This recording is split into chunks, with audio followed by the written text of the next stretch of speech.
let's go to the periodic statements now, because those are slightly different requirements. And so the periodic statement, if you look on page 11 at the bottom there, you're going to let them know the APY, what did they actually earn? Okay, so now remember, that could be different than what you predicted on the front end.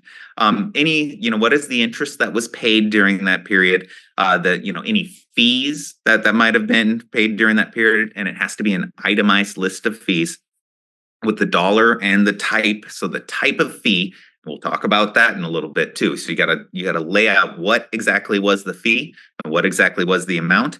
And then you also have to let them know what is the period of this periodic statement. Now, you might be thinking, now wait a second, Kevin, we have way more than that on our periodic statements, and I thought there were all kinds of other requirements. Well, most of those requirements are coming out of Reg E. Okay, so there's other periodic statement requirements as well, but we're gonna stick with what's required for the just under the Truth in Savings Act. Okay, so hold on. Going here. Okay. The other thing, I mentioned the fees. You have to say the amount of fee and then the name of the fee. Keep in mind, look at the top of page 12. You have to have consistent fee terminology. Okay.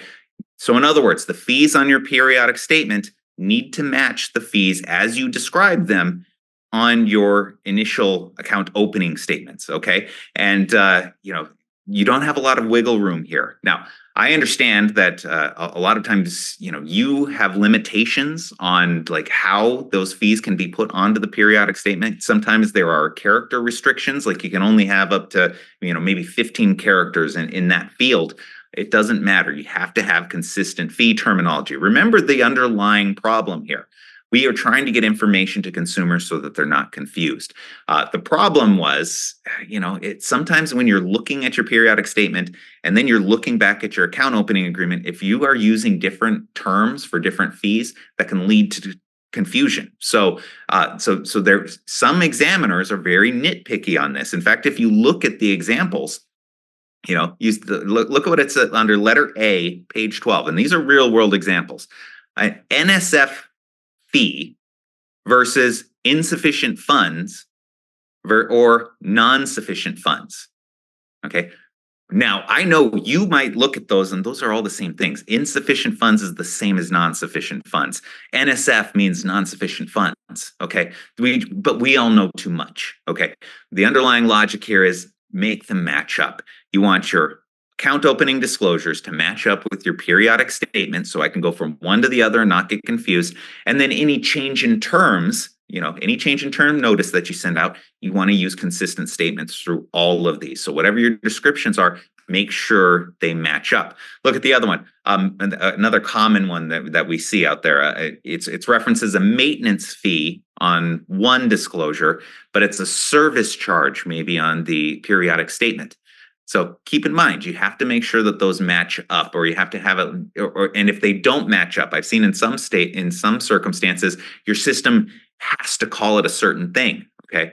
It has to call it a service charge in the itemized list. Well, then you have to have clarification on your document and let them know what exactly that service charge is. Okay. So whatever it is, it has to be clear that you're talking about the same amount there. And look at letter C. This is another real world example. If you have 10 cent per check in excess of 20 per month, so it's a 10 cent per check fee. Okay.